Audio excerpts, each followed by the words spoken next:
മള്ളിയൂരിൽ ഗണേശപുരാണ സപ്താഹ യജ്ഞവേദിയിൽ ദർശന പുണ്യമേകി ഗണപതി കല്യാണോത്സവം നടന്നു.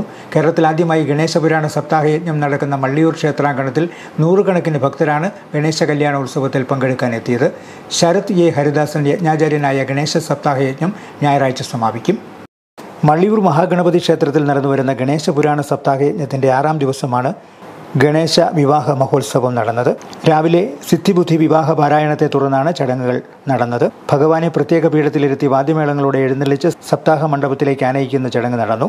താലപ്പൊലിയും പുഷ്പവൃഷ്ടിയുമായി വരനായ ഗണേശനെ വരവേൽക്കുകയും തുടർന്ന് ഭഗവാന്റെ പത്നിമാരായ സിദ്ധിയും ബുദ്ധിയുമായുള്ള പരിണയം ആചാര്യവിധി പ്രകാരമുള്ള ചടങ്ങുകളോടെ നടന്നു.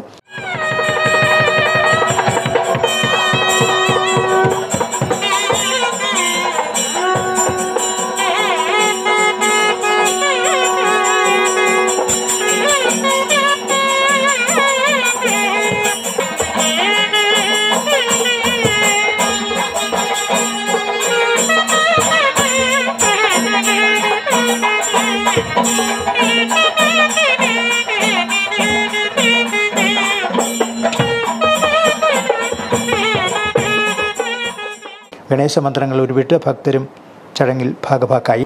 അത്യപൂർവമായ വൈഷ്ണവ ഗണപതി സങ്കല്പത്തിലുള്ള മള്ളിയൂർ ക്ഷേത്രത്തിലാണ് കേരളത്തിൽ ആദ്യമായി ഗണേശപുരാണ സപ്താഹ യജ്ഞം നടക്കുന്നത്. നൂറുകണക്കിന് ഭക്തരാണ് ഗണപതി കല്യാണത്തിൽ ഭാഗഭാക്കാവുന്നതിനായി ക്ഷേത്രത്തിലെത്തിയത്. ഭാഗവത സപ്താഹ യജ്ഞത്തിലെ രുക്മിണി സ്വയംവരത്തിന് സമാനമായാണ് മഹാഗണപതിയുടെ വിവാഹ ചടങ്ങുകൾ ക്രമപ്പെടുത്തിയിരുന്നത്.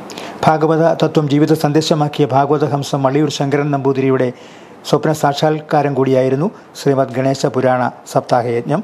ശരത് എ ഹരിദാസനാണ് ഗണേശപുരാണ സപ്താഹ യജ്ഞത്തിൻ്റെ മുഖ്യ യജ്ഞാചാര്യൻ.